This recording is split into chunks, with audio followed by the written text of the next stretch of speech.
नमस्कार, बड़ी बहस छत्तीसगढ़ में आप सभी का स्वागत है। मैं हूं प्रद्युम्न शर्मा। छत्तीसगढ़ में चुनावी बिसात बीत चुकी है। कांग्रेस हो या बीजेपी, दोनों ही सियासी पार्टियों में बैठकों का दौर जो है वो लगातार जारी है। बैठक में टिकट के दावेदारों को लेकर भी चिंतन और मंथन चल रहा है। दोनों ही दल चुनाव समिति की घोषणा कर चुके हैं। दोनों पार्टियां जहां एक और जमीनी कार्यकर्ताओं को मजबूत करने का काम कर रही हैं, तो वहीं दूसरी ओर बता दें कि दावेदारों को लेकर भी रोडमैप तैयार किया जा रहा है। 2023 विधानसभा चुनाव को देखते हुए मंगलवार देर रात कांग्रेस चुनाव समिति की पहली बैठक हुई। बैठक में प्रदेश प्रभारी कुमारी शैलजा के साथ ही मुख्यमंत्री भूपेश बघेल, पीसीसी चीफ दीपक बैज समेत समिति के सदस्य मौजूद रहे। बैठक के बाद कुमारी शैलजा ने नेताओं की दावेदारी को लेकर कहा है कि दावेदारी को लेकर आगे और भी चर्चा की जाएगी। 17 अगस्त से ब्लॉक स्तर पर आवेदन लिया जाएगा और पैनल बनाकर प्रस्ताव पीसीसी को भेज दिया जाएगा। वहीं मुख्यमंत्री भूपेश बघेल ने कहा है, जो भी दावेदार हैं या जो भी चुनाव लड़ने के लिए इच्छुक हैं, वो अपने आवेदन ब्लॉक कांग्रेस कमेटी के अध्यक्ष के पास देंगे। वहीं पीसीसी चीफ दीपक बैज ने कहा है कि 2018 में ब्लॉक स्तर पर आवेदन मांगे गए थे, वहीं रोड मैप तैयार किया गया है। उधर बात बीजेपी की रणनीति की करें तो अपनी स्ट्रेटेजी में बदलाव करती नजर आ रही है। हालांकि बीजेपी नेता कांग्रेस की चुनाव समिति की बैठक को लेकर बीजेपी ने भी तंज कसा है और आपको बता दें, कहा है कि कांग्रेस के केंद्रीय नेतृत्व को प्रदेश नेतृत्व पर भरोसा नहीं है। भरोसा रहता तो टीएस सिंहदेव को डिप्टी सीएम नहीं बनाया जाता। वहीं पूर्व नेता प्रतिपक्ष धर्मलाल कौशिक ने कहा है कि कांग्रेस की अपनी पॉलिसी है, जिन्होंने आवेदन दिया है जरूरी नहीं है कि उन्हें टिकट मिल जाए। कांग्रेस में कैसे निर्णय होते हैं ये सबको पता है। आज इसी मुद्दे पर विस्तार से चर्चा होगी। चर्चा के लिए कुछ खास मेहमान भी जोड़ेंगे, लेकिन उससे पहले सुनिए कि आखिर कांग्रेस बीजेपी नेताओं का इस पर क्या कुछ कहना है। कांग्रेस की अपनी पॉलिसी हो सकती है, लेकिन जो वहाँ आवेदन दिए जरूरी नहीं है उनको टिकट मिले। आखिरी में तो कौन निर्णय करेगा, क्या करेगा, आपको भी मालूम है कि कांग्रेस में कैसे निर्णय होते आ रही है। ये तो छोटे जो कार्यकर्ता हैं, जो छोटे स्तर पर उनको जो बोलते हैं ना बच्चे को, जो ये तो उसी प्रकार से ये जो सीधा भीड़ न लगे और उनके पास ना आए, इसलिए एक तरीका उन्होंने ढूंढ लिया है। एक नारा चल रहा है कि भूपेश है तो भरोसा है।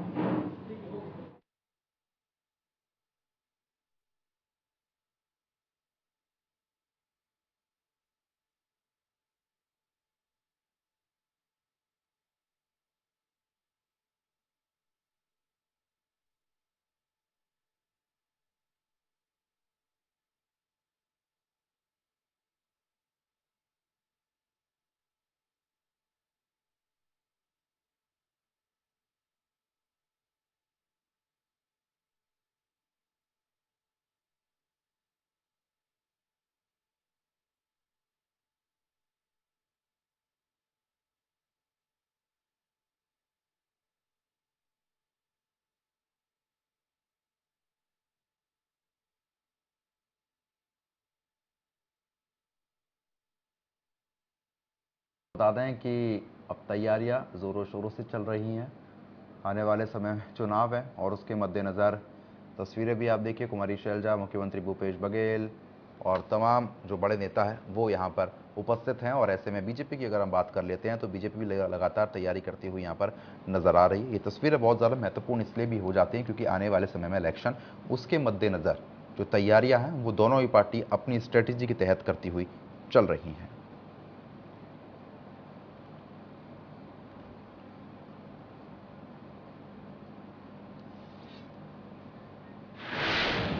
खास मेहमान हमारे साथ जुड़ चुके हैं, उनका रुख कर लेते हैं। अभय नारायण राय हैं, कांग्रेस प्रवक्ता हैं, आपका स्वागत करता हूं मैं इंडिया न्यूज़ पर। देवलाल ठाकुर हैं, बीजेपी प्रवक्ता हैं, आपका भी बहुत बहुत स्वागत करता हूं इंडिया न्यूज़ पर। सबसे पहले अभय जी आप ही के पास आऊँगा। जिस तरीके से देखिए तैयारी लगातार चल रही है, स्क्रीन पर आप देख भी पा रहे होंगे कि तस्वीरें भी चल रही हैं। कुमारी शैलजा बैठी हुई है, मुख्यमंत्री भूपेश बघेल यहाँ पर बैठे हुए हैं, छत्तीसगढ़ में सरकार भी आपकी है, लेकिन इतनी बेचैनी क्यों हो रही है? क्योंकि देखिए नए नए उम्मीदवारों को लेकर भी यहाँ पर बात चल रही है। बीजेपी लगातार ये कह रही है कि इस बार भाई सरकार हमारी बननी है।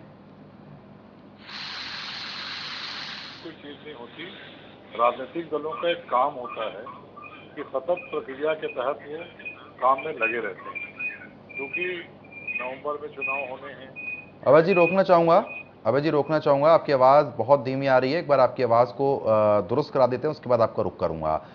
देवलाल ठाकुर जी आवाज़ पहुँच रही है मेरी? जी आ रही है। देवलाल ठाकुर जी, इस तरीके से अब तैयारियां कांग्रेस भी कर रही है, बीजेपी भी कर रही है, अब आपके ऊपर थोड़ा सा भार इसलिए ज़्यादा हो जाता है क्योंकि आप लोग कोशिश कर रहे हैं सरकार बनाने की। सबसे पहले आपकी रणनीति आप बताइए।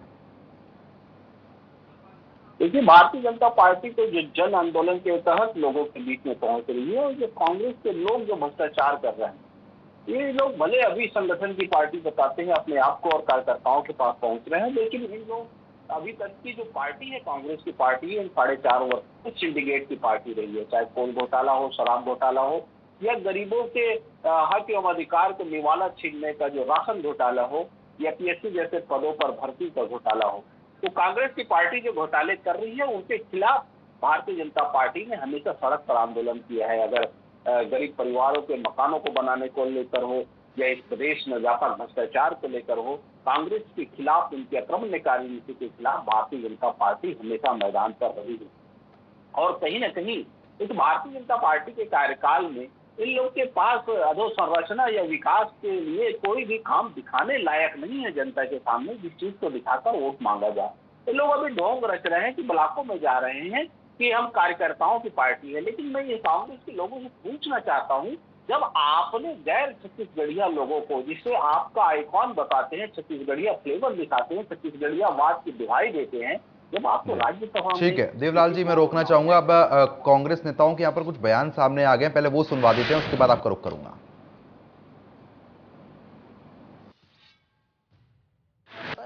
जनरल बातें हुई हैं। अभी अगर आप पूछेंगे, क्योंकि आगे आप पूछेंगे ये सवाल भी कि कैंडिडेट्स का, अभी हम उस पर नहीं आए हैं, उस पर भी आएंगे। अभी हमने जो बात की है, शुरुआत में आवेदन लेने हैं। आवेदन केवल और केवल, ये मीडिया नोट कर ले और आपके माध्यम से सब लोगों तक पहुंच जाएगी ये बात, केवल और केवल ब्लॉक्स में आवेदन दिए जाएंगे। हम लोग कोई आवेदन नहीं लेंगे। ब्लॉक्स में आवेदन जाएंगे, 17 से लेकर 22 तारीख तक जमा किए जाएं ब्लॉक में। 2 ब्लॉक हैं तो 2 में जमा कर दें। फीस हम कोई नहीं ले रहे हैं, एप्लीकेशन फीस कोई नहीं है। हम जो ये आवेदन पत्र है इसको अपलोड कर देंगे, तो लोग उसमें से देखकर भर के दे देंगे, देना शुरू कर देंगे 17 से 22 तक। 24 तारीख तक हर ब्लॉक की मीटिंग हो जाए, उन सभी आवेदनों पर विचार करके अगर वो एक नाम देना चाहें एक नाम दे दें, 2 देना चाहें 2 दे दें, 5 नामों तक वो पैनल बना सकते हैं। लेकिन प्रयास होना चाहिए कि वो वहीं पर कोशिश करें, कंसेंसस करें सब मिलकर कि कौन सा नाम बेहतर नाम हो वहाँ पर। उसके बाद 26 तारीख को सभी आवेदन जो उनके पास पहुंचे हैं, सारे आवेदन और अपने प्रस्ताव, चाहे वो 1 है जैसा मैंने कहा, चाहे 5 है, वो अपना प्रस्ताव और सारे आवेदन पत्र डीसीसी में जमा करेंगे 26 तारीख को।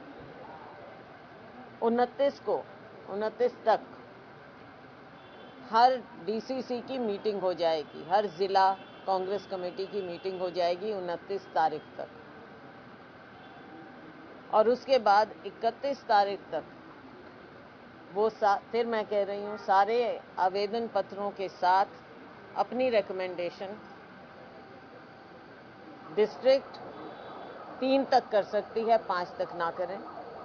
1 करना चाहें 1 करें, 2 करना चाहें 2 करें, 5 तक वो करके अपने प्रस्ताव 31 तारीख तक सब आवेदन पत्रों के साथ पीसीसी में जमा करवा देंगे।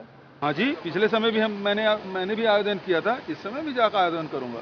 तो ब्लॉक अध्यक्ष जो पार्टी ने तय किया है कि जो भी दावेदार हैं, जो इच्छुक है चुनाव लड़ने के कांग्रेस पार्टी से, वो अपना आवेदन ब्लॉक कांग्रेस कमेटी के अध्यक्ष के पास देंगे। तो हम लोगों ने तय कर लिए है कि 2018 में जिस तरह से तत्कालीन मुख्यमंत्री भूपेश बघेल जब अध्यक्ष थे, तो उस समय भी हम लोगों ने ब्लॉक में आवेदन किए थे। ब्लॉक के माध्यम से जिला, जिला से माध्यम से प्रदेश को आया था। तो इस समय भी हम लोगों ने वही रोड मैप हम लोगों ने तय किए हैं कि सभी कैंडिडेट जितने भी प्रत्याशी वो ब्लॉक को आवेदन करेंगे। फिर ब्लॉक को आवेदन करने के पश्चात जिला कांग्रेस को आएगा आवेदन। जिला कांग्रेस परीक्षण करने के बाद फिर वो 31 अगस्त तक फिर वो पीसीसी को भेजेंगे, फिर उसके बाद पीसीसी फिर आगे की कार्रवाई करेगा। तो फिलहाल जिस तरीके से आपने कांग्रेस के वरिष्ठ नेताओं को सुना है, अब ऐसे में बीजेपी नेताओं का क्या कुछ कहना है, हम आपको वो भी सुनवा देते हैं।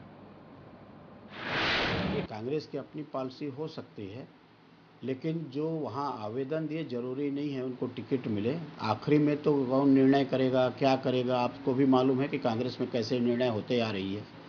ये तो छोटे जो कार्यकर्ता हैं, जो छोटे स्तर पर उनको जो बोलते हैं ना बच्चे को, जो ये तो उसी प्रकार से ये जो सीधा भीड़ न लगे और उनके पास ना आए, इसलिए एक तरीका उन्होंने ढूंढ लिया है।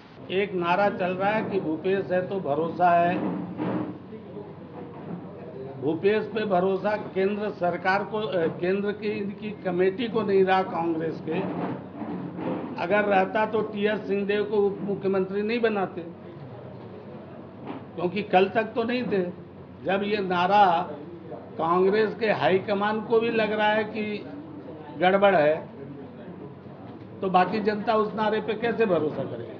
तो लॉयल्टी का तो सवाल है। आपस में ही एक दूसरे के प्रति लॉयल नहीं है। जी, और कोई प्रश्न में तो फिलहाल बयान आपने सुन लिया। अब खास मेहमानों को एक बार फिर से रुक कर लेते हैं। अभय नारायण राय लगातार बने हुए हैं, देवलाल ठाकुर भी हमारे साथ बने हुए हैं। अभय जी, जिस तरीके से देखिए, अब कांग्रेस पार्टी की बात कर लेते हैं, तो लगातार कांग्रेस पार्टी कहती हुई नजर आ रही है कि आप आवेदन दीजिए और आवेदन आपके स्वीकार होंगे जो लोग चुनाव लड़ने के लिए इच्छुक हैं। अब ऐसा हकीकत में होगा या फिर जो पार्टी पहले से नाम तय कर देगी उन्हीं को टिकट दिया जाएगा? पार्टी की अपनी रणनीति होती है और रणनीति के तहत वो पार्टी काम करती है। कांग्रेस पार्टी ने रणनीति बनाई बैठक में कि ब्लॉक कांग्रेस कमेटी के माध्यम से आवेदन मंगाए जाएंगे। कार्यकर्ता अगर पार्टी में काम करता है तो उसकी इच्छा क्या है, उसकी महत्वाकांक्षा क्या है, वो अगर विधायक का टिकट मांगना चाहता है तो संगठन के माध्यम से वो अपने आवेदन को करेगा और ब्लॉक कांग्रेस में ही टिकट देना पड़ेगा मुख्यमंत्री जी को भी, मंत्रियों को भी, विधायकों को भी और एक सामान्य कार्यकर्ता को भी। जो टिकट के दावेदार होंगे उनको देना पड़ेगा। दूसरी बात, क्या चीज तय रहता है, ये कोई फार्मूला नहीं होता। ब्लॉक कांग्रेस से सीधा कांग्रेस हो जाएगा, प्रदेश को जाएगा, फिर स्क्रीनिंग कमेटी बैठेगी, चुनाव समिति बैठेगी। प्रदेश की चुनाव समिति स्क्रीनिंग कमेटी फाइनल करके जब इसको राष्ट्रीय चुनाव समिति को देंगे, उसके बाद वहां से टिकट डिक्लेयर होती है। ये प्रक्रिया है, वो चलेगी। और 2018 का चुनाव हमने भारतीय जनता पार्टी और रमन सिंह के भ्रष्टाचार, कमीशन खोरी, अराजकता और छत्तीसगढ़ का पिछड़ापन, पायमान खत्म होने की लड़ाई लड़ते हुए, आंदोलन करते हुए लड़ा था। लेकिन 2023 का चुनाव तो हम अपने काम के बल पे लड़ेंगे। जो 5 साल हमने किसानों की सेवा की, किसानों के लिए काम किया, जो हमने 5 साल स्व सहायता समूहों के लिए काम किया, जो हमने 5 साल भूमिहीन कृषकों के लिए काम किया, जो 5 साल हमने युवाओं के लिए काम किया, जो 5 साल हमने शिक्षा की क्रांति लाई, आत्मनिर्भर स्कूल खोले, स्वास्थ्य में क्रांति लाई, ब्लॉकों तक स्वास्थ्य को और बाजारों तक स्वास्थ्य मेडिकल चलित वाहन को भेजा गया। हम अपने कामों के लिए जनता के बीच में जाएंगे। तो एक तरफ मुख्यमंत्री जी भेंट मुलाकात पे जा रहे हैं, युवा भेंट मुलाकात पे जा रहे हैं, सरकार की योजनाओं का प्रचार प्रसार युवा कांग्रेस, संजय तिवारी महिला कांग्रेस, सेवा दल कांग्रेस कर रही है। दूसरी तरफ हमारी प्रभारी छत्तीसगढ़ में बैठकर जो रणनीति बनाने का काम कर रही है कि जो चुनाव की अभियान समिति बनेगी, प्रचार समिति बनेगी, घोषणा पत्र समिति बनेगी, दावेदारों के लिए क्या क्राइटेरिया होगा, ब्लॉक अध्यक्ष से लेकर बूथ अध्यक्ष तक की क्या भूमिका इन चुनावों में होगी। हमारे संकल्प शिविर भी चल रहे हैं। हमारा संभाग स्तरीय जो प्रशिक्षण था वो समाप्त हुआ है, विधानसभा स्तरीय प्रशिक्षण समाप्त हुआ है। हम नाम जोड़ने और काटने का मतदाता सूची में काम चल रहा है, वहां हमने बीएलए नियुक्त करके उस काम को आगे बढ़ा रहे हैं। तो कांग्रेस पार्टी सतत 5 साल एक तो सरकार विकास कामों में लगी रही और संगठन के लोग उन विकास कार्यों की, उन योजनाओं की बात जनता तक पहुंचाने में लगे रहे। आज भी बिलासपुर में शैलजा जी हैं, कल जांजगीर जाएंगी, परसों कोरबा जाएंगी। मुख्यमंत्री और दीपक भाई जी बस्तर क्षेत्र में संकल्प शिविर कर रहे हैं, युवाओं से भेंट मुलाकात कर रहे हैं। तो संगठन का काम है, लगातार चल रहा है। और भारतीय जनता पार्टी जो बार बार चिंता प्रकट करती है, चिंता प्रकट करने की आवश्यकता नहीं है। भारतीय जनता पार्टी भी राजनीतिक दल है, उनको भी अपनी रणनीति बनाने का अधिकार है, वो अपना काम कर रहे हैं, हम अपना काम कर रहे हैं। सवाल जनता के बीच के जाने का है, तो हम 15 साल के इनकी नाकामियों को, जिनसे जनता ने छुटकारा पाया था, उनकी चर्चा करेंगे, अपनी उपलब्धियों की चर्चा करेंगे, और केंद्र सरकार की जो महंगाई, बेरोजगारी, आज भी बिलासपुर रेलवे जोन की 9 ट्रेनें रद्द की गई, 9 सांसद हमने दिए, छत्तीसगढ़ ने दिए हैं केंद्र सरकार को, आज भी 9 ट्रेनें रद्द की गई। लगातार जो केंद्र सरकार की नाकामियां हैं, जो केंद्र सरकार का जन विरोधी रवैया है, उसको लेके भी हम जनता के बीच में चलिए ठीक है। देवलाल ठाकुर जी भी लगातार बने हुए हैं। देवलाल ठाकुर जी, इस तरीके से अब जानकारी ये भी मिल रही थी कुछ दिन बाद मल्लिकार्जुन खड़गे भी एक बार फिर से अपने दौरे पर छत्तीसगढ़ आ सकते हैं, ऐसा अपडेट अभी मिला है। अब शीर्ष नेतृत्व जो है वो लगातार रुख कर रहा है छत्तीसगढ़ का। जो नेता मौजूद स्थिति में वहां पर है, उन पर अब भरोसा कम हो गया है क्या? देखिए, कहीं न कहीं ये लोग जो नारा देते हैं उससे तो देश ही केंद्र के नेतृत्व से होता है। भूपेश से तो भरोसा है, भूपेश से तो भ्रष्टाचार है, केंद्रीय नेतृत्व को भी पता चलने लग गया। कहीं न कहीं जिस प्रकार से लोग 4.5 वर्षों में काम किए हैं, बोलते हैं कौन सा काम किए हैं? ऐसा कोई काम नहीं है जिसको जनता के बीच ले जाया जा सके, दिखाया जा सके। कहीं न कहीं ये जब से सरकार बनी है तब से भ्रष्टाचार में संलिप्त रही है, और ये कांग्रेस इन 4.5 वर्षों में सिंडिकेट की पार्टी बनी रही। आपने देखा कि तरह तरह के सिंडिकेट, कोल सिंडिकेट, शराब सिंडिकेट, राशन सिंडिकेट, सारे सिंडिकेट काम करते रहे। तब जाके अब फिर से इन लोगों को कार्यकर्ताओं की चुनावी वर्ष में याद आई है। ये ऐसा कांग्रेस में हमेशा होता है कि आखिरी वाला जो चुनावी वर्ष होता है वो कार्यकर्ताओं का साल रहता है। जो 4.5 साल तक जो सरकारें चलती है, उस सिंडिकेट की सरकार चलती है, भाई भतीजे के वंशवाद, परिवारवाद की सरकार चलती है। उस पर इन लोग अपने कार्यकर्ताओं पर ध्यान नहीं दे पाए, इसलिए आज पहुंच रहे हैं। मैं कांग्रेस के लोगों से कहना चाहता हूं कि इस प्रदेश का जो मुख्यमंत्री छत्तीसगढ़िया वाद की दुहाई देता है, अपने आप को छत्तीसगढ़िया मुख्यमंत्री बताता है, तो क्या जब इस छत्तीसगढ़ से राज्यसभा चुनाव के लिए जब कांग्रेस के लोगों को नॉमिनेट किया गया, उस समय क्या छत्तीसगढ़ियों के अपने ब्लॉक अध्यक्षों की राय नहीं ली गई? क्यों आपने उस समय उन लोगों का नाम नहीं लिया जो छत्तीसगढ़ में राजनीति कर रहे हैं? उन लोगों को क्यों आपने राज्यसभा नहीं पहुंचाया? ये कांग्रेस की सरकार है, परिवारवाद, वंशवाद की सरकार है। खाता न वही जो गांधी परिवार बोले वही कांग्रेस में सही ऊपर जा सकते न नीचे आ सकते।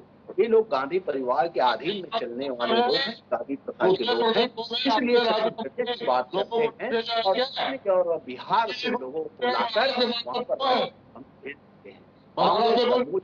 इसी तरह में आता है कि लोग कहते कुछ है और करते कुछ है। गुजरात से है तो बनारस से सांसद। अब देखिए, आपकी आवाज तो हम तक साफ तरीके से नहीं पहुंच पा रही है। अभय जी कुछ बोल रहे हैं, आप बोलिए। मैं ये कह रहा हूँ कि बार बार देवलाल जी राज्यसभा की चिंता कर रहे हैं, पूरे देश। अरे क्यों नहीं करूंगा? छत्तीसगढ़ का हर आदमी जो अब बोलेगा, छत्तीसगढ़ के लोगों को आपने गुमराह करने का काम किया है। इस प्रदेश के मुख्यमंत्री ने छत्तीसगढ़ियों को भावरा खेलो, बाटी खेलो और दूसरे लोगों को राज्यसभा सदस्य बनाओ। ये छत्तीसगढ़ का आदमी जान चुका है। ये दाऊद गांव के हम लोग को गांव का आदमी समझ रहा है, बनिहार समझ रहा है, लेकिन अब इनका फरेब चलने वाला नहीं है। छत्तीसगढ़ का आदमी पढ़ लिख कर तैयार है। आपको बताना होगा, कांग्रेस का चरित्र छत्तीसगढ़ की जनता जान चुकी है। नहीं, 2018 का फॉर्मूला रिपीट करने की तैयारी चल रही है क्या अभय जी?